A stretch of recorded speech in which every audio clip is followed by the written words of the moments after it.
Ryan Reynolds' joke at SNL last night is exactly how everybody felt about Ryan Reynolds. Question. I have a question. Oh, hey, Ryan Reynolds. Hi. Hey. Ryan Reynolds, how's it going? Blake Lively broke down on SNL after Ryan Reynolds did the one thing she was desperately trying to avoid, turning their already disastrous legal battle into a joke. And not just any joke, a nationally televised joke in front of Hollywood's biggest stars. This wasn't just another awkward celebrity moment. This was Ryan single-handedly sabotaging himself in front of millions, unraveling the carefully crafted PR image he and Blake had spent months trying to control. For months, Blake had meticulously positioned herself as the victim, playing the PR game with precision. She knew the stakes. After all, she and Ryan were at the center of a $400 million lawsuit with Justin Baldoni, a lawsuit that threatened to destroy both of their careers. Every move she made was calculated, every interview rehearsed, every social media post scrutinized to protect her image. But thanks to Ryan's inability to read the room, all of that effort crumbled in a matter of seconds. The stage was set at Saturday Night Live's 50th anniversary special. It was their first public appearance since the lawsuit exploded in the media. You would think that, given the circumstances, they'd try to keep a low profile, maybe ease their way back into the public eye, keep things professional, and avoid any unnecessary drama. But no. Instead, they showed up like nothing was wrong. Blake walked in with her signature Hollywood glam, wearing a silver floral gown, standing tall and confident. Ryan, playing it safe, kept it classic with a black tux. But what they wore wasn't the story. Their body language was. Blake's eyes were glued to Ryan from the moment they stepped onto that stage. It was the kind of watchful, almost nervous attention someone gives when they know disaster is looming. Because if there was one thing Blake understood, it was that Ryan had a habit of running his mouth at the worst possible times. And she was right to be worried. Then came the moment that changed everything. Tina Fey and Amy Poehler, hosting the event, turned to Ryan with what should have been a safe, casual question. "Ryan, how's it going?" It was a perfect opportunity for Ryan to keep things light, give a neutral answer, and move on. He could have easily dodged the moment or even made a non-controversial joke. Instead, he did the one thing he absolutely should not have done. Reynolds, how's it going? Great. Why? What have you heard?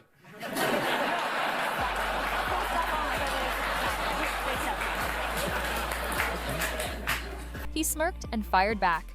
"Great. Why? What have you heard?" In an instant, the entire energy in the room changed. The audience laughed. But it wasn't the haha, this is hilarious kind of laugh. It was the kind of awkward, forced chuckle people let out when they don't know how else to react. Because everyone knew exactly what he was referring to. The lawsuit, the PR disaster, the headlines that had been following them for months. Even Steven Spielberg looked taken aback. Anna Wintour shifted uncomfortably. Taylor Swift glanced sideways. Kevin Costner didn't react at all. Some people in the audience gave a few half-hearted chuckles, while others sat there in painful silence watching it unfold.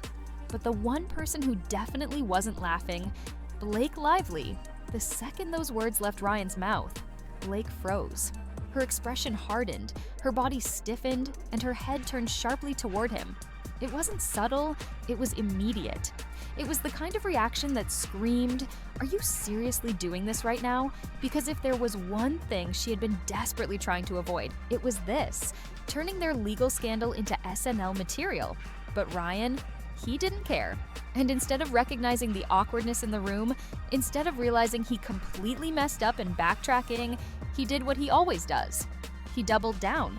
And from that moment on, the night spiraled even further out of control. If there was any chance of Ryan Reynolds recovering from his awkward, ill-timed joke about the lawsuit on SNL, he blew it within seconds. Instead of reading the room, realizing the tension, and moving on, he did the exact opposite. He doubled down. What should have been a carefully controlled public appearance turned into a full-on PR disaster. And the most damning part? He didn't just humiliate himself, he dragged Blake Lively down with him. Let's set the scene again. Ryan had just smirked and shot back at Tina Fey and Amy Poehler's harmless question with a sarcastic, "Great. Why? What have you heard?" The audience's reaction was not what he expected. There was laughter, yes, but it wasn't because it was funny. It was that uncomfortable, secondhand embarrassment laugh, the kind that happens when people aren't sure whether to cringe or pretend they didn't hear what was just said. Because everyone knew the context. The lawsuit, the headlines, the months of PR disasters that had been following Blake and Ryan like a storm cloud. Ryan could have let the moment pass. He could have steered the conversation in another direction. He could have given any excuse to move on. Instead, he did what he always does. He turned real-life drama into a joke. But this wasn't just any joke. It was the same strategy he had used months earlier, when he used his upcoming Deadpool and Wolverine film to take direct shots at the man suing his wife. Because if you think Ryan hasn't been using his Hollywood status to control the narrative, you haven't been paying attention. When the lawsuit against Blake first made headlines in December 2024, Ryan didn't handle it with grace. He didn't distance himself from the drama or release a carefully worded statement of support. No, instead, he went full petty. He used Deadpool and Wolverine, a movie that was supposed to be about superheroes, to throw a very public, very pointed jab at Justin Baldoni. Enter Nice Pool. A new character introduced in the film, Nice Pool was designed as a parody. Soft-spoken, overtly feminist, the ultimate performative male ally. He preached about toxic masculinity, championed women's rights, and was treated like an absolute joke throughout the movie. And if that wasn't obvious enough, Ryan even included a pregnancy-related joke, one that seemed like a direct attack on Baldoni, who has been outspoken about fatherhood and parenting rights. It was blatantly clear who this was about. Baldoni's team immediately caught on. They knew what Ryan was doing. This wasn't just a harmless Deadpool gag. It was a calculated move to undermine Baldoni in the court of public opinion, to make him look weak, ridiculous, and untrustworthy. And now, here was Ryan, on live TV doing it again. The moment Ryan realized the audience wasn't reacting well to his sarcastic quip about the lawsuit, instead of trying to recover, he pivoted hard. But not in a way that helped him. Instead, he blurted out something so completely random and forced that it only made things more uncomfortable. Hey! My question is that you know that the materials that they made the cone heads with, are those edible? Edible? No, and based on them being made in 1975, I'd assume that they're highly toxic. The materials they made the cone heads with, are those edible? Silence. For a second, it seemed like no one knew how to respond. Then, Tina Fey, trying to save the moment, deadpanned. No. And based on them being made in 1975, I'd assume they're highly toxic. Ryan, still pushing the joke, kept going. Oh, okay. So if somebody, hypothetically took a couple of nibbles backstage and, got excited, should they go to the hospital or should they? Yes, they should go to the hospital right away. Good. Good luck. Oh, okay. So if someone, hypothetically took a couple of nibbles backstage, should they go to the hospital? Amy Poehler, done with the bit, didn't even hesitate. Yes, they should go to the hospital immediately. And just like that, they moved on. But here's the thing, no one actually found it funny. The audience laughed because they had to. They needed to move past the lawsuit moment, and Ryan had forced a subject change so aggressively that it was their only option. It was a clear attempt to deflect, a clumsy effort to bury the lawsuit discussion under something so random that people wouldn't linger on his first mistake. But it didn't work. If anything, it confirmed just how much the lawsuit was weighing on them. And the worst part? This wasn't some spontaneous moment. This felt orchestrated. Think about it. SNL knew what they were doing by inviting Blake and Ryan. They weren't just randomly chosen for a milestone episode of Saturday Night Live. This was their first public appearance since the lawsuit went nuclear. A massive, high-profile stage with a built-in opportunity to control the narrative. And Ryan tried to take advantage of it. But instead of looking confident, relaxed, and in control, he looked desperate. And Blake? She knew it. From the moment Ryan opened his mouth, she knew exactly what he was doing, and she hated it. You could see it on her face, the tightening jaw, the stiffened posture, the eyes locked onto him as if silently begging, "Shut up. Stop talking. Do not make this worse." But it was already too late. If Ryan thought he was winning by cracking jokes, he miscalculated badly. Because while he might have managed to briefly change the subject in that moment, he also solidified something else. People weren't forgetting about the lawsuit. In fact, Now, they were paying even more attention. And things were about to get so much worse for Blake. If Ryan Reynolds' disastrous appearance on SNL wasn't bad enough, what happened next was even worse for Blake Lively. While Ryan's sarcastic remark had drawn cringe reactions and nervous laughter, it was Blake who found herself at the center of an even bigger controversy. And this time, it had nothing to do with the lawsuit. Just weeks before their SNL appearance, a resurfaced interview from a press junket for It Ends With Us went viral, showing Blake Lively in a light no one had ever seen before. What should have been a routine interview turned into one of the most humiliating moments of her career, not because of any journalist's question, but because of her own response. It was a moment that revealed something deeper than just a bad PR move. It exposed an ugly side of Blake that Hollywood had spent years trying to hide. It all started with a question from veteran journalist Kirsty DeFlo, a respected Hollywood reporter known for her professionalism and extensive career in entertainment media. Sitting across from Blake during a press junket for It Ends With Us, she offered what should have been a harmless and supportive remark. First of all, congrats on your little bump. It was polite, it was friendly, it was the kind of comment any journalist might make when interviewing an actress who was pregnant during filming. But instead of smiling and saying thank you, Blake's response was immediate and brutal. Her expression shifted in an instant. Her smile vanished, her body stiffened, and she fired back with a comment that left the entire room in stunned silence. Congrats on yours. The moment hung in the air. Kirsty blinked, momentarily thrown off because there was just one problem. She wasn't pregnant. And worse, she had publicly spoken before about her struggles with infertility. The silence was deafening. It wasn't just an awkward exchange, it was a moment of public humiliation, and the internet saw it for exactly what it was. Within minutes, the clip went viral. Twitter exploded, Instagram and TikTok flooded with reactions. People ripped into Blake, calling her cruel, insensitive, and outright mean-spirited.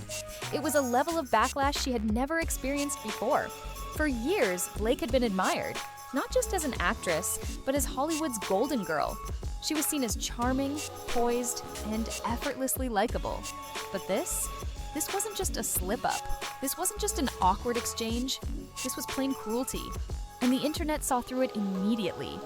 What made it worse was that Kirsty DeFlo wasn't just any journalist. She was someone who had nothing to do with the lawsuit, the Hollywood drama, or the ongoing PR war.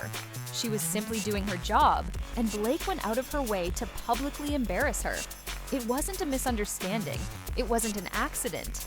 It was a conscious decision to fire back in a way that was unnecessarily harsh and personal. When the backlash reached its peak, Kirsty herself responded. On July 15th, 2024, she released a statement, confirming what everyone already suspected. This moment wasn't just embarrassing, it was deeply humiliating.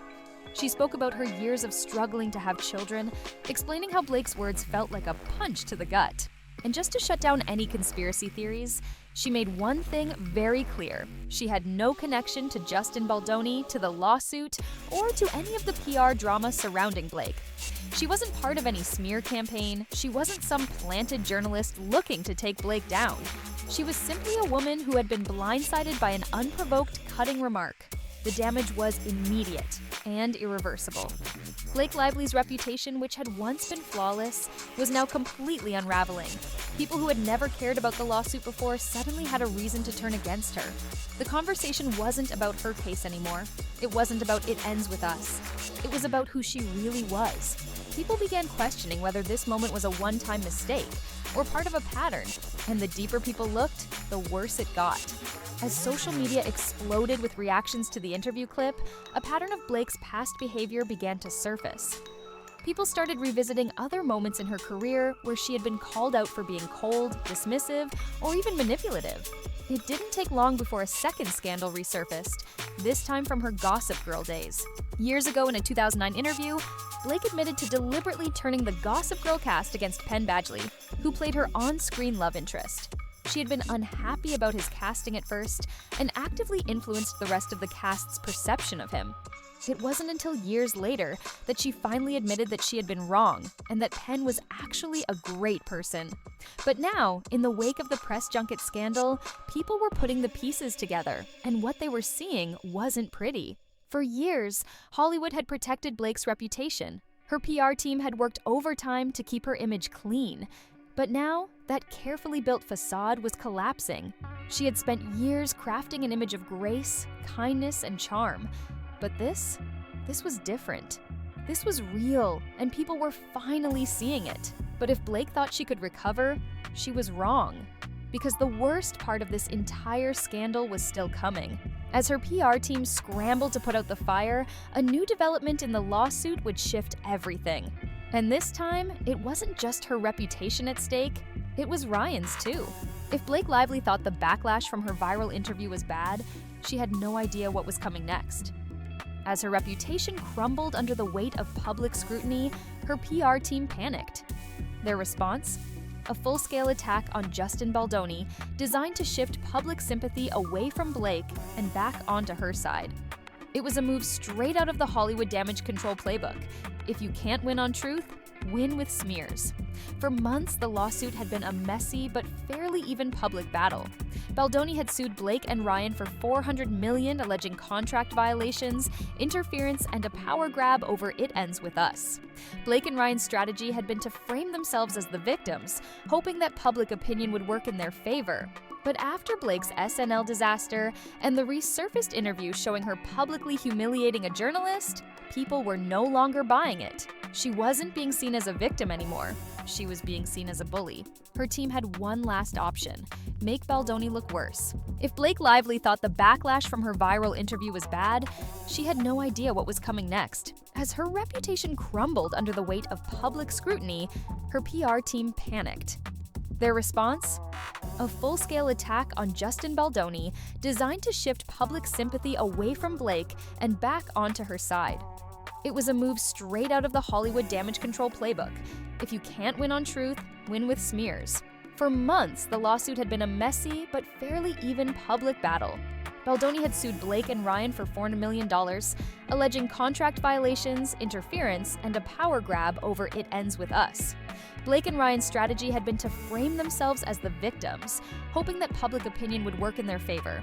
But after Blake's SNL disaster and the resurfaced interview showing her publicly humiliating a journalist, people were no longer buying it. She wasn't being seen as a victim anymore, she was being seen as a bully. Her team had one last option: make Baldoni look worse.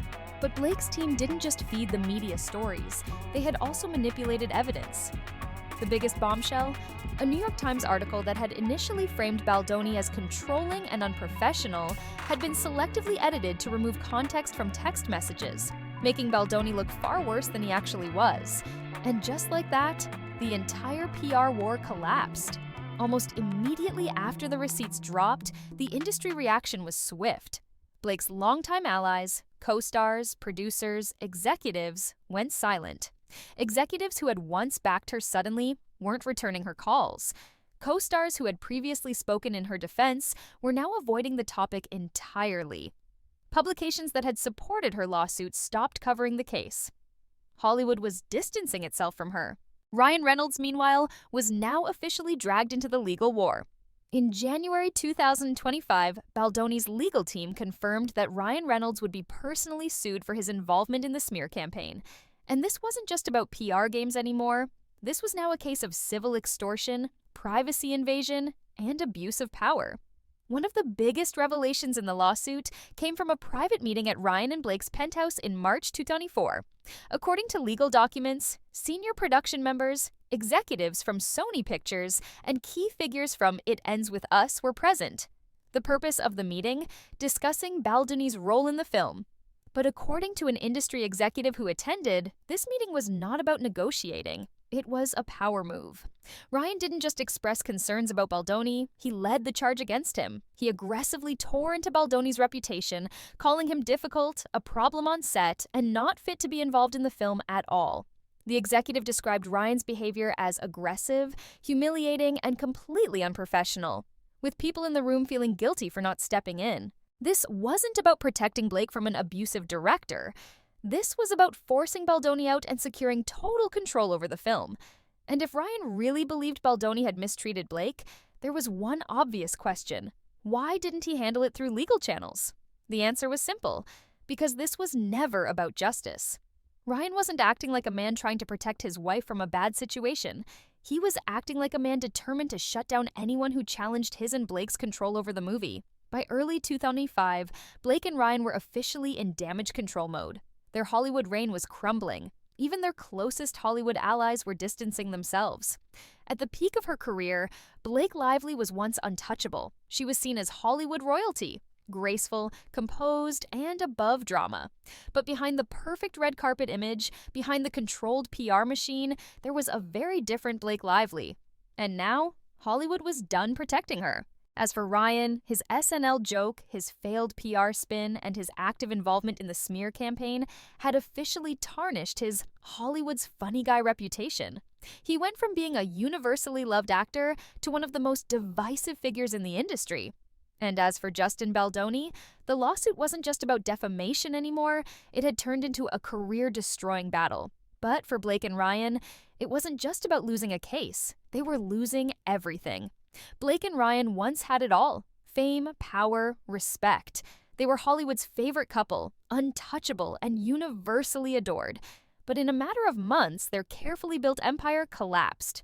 The lawsuit, the SNL disaster, the resurfaced interview, the exposed smear campaign, and the industry turning against them, it was all too much to recover from. And now, with legal battles still ongoing, it's clear that the Hollywood power couple who once had everything may never regain their former status. This isn't just another celebrity scandal. This is a downfall. And the worst part? It's far from over. Let us know what you think in the comments section.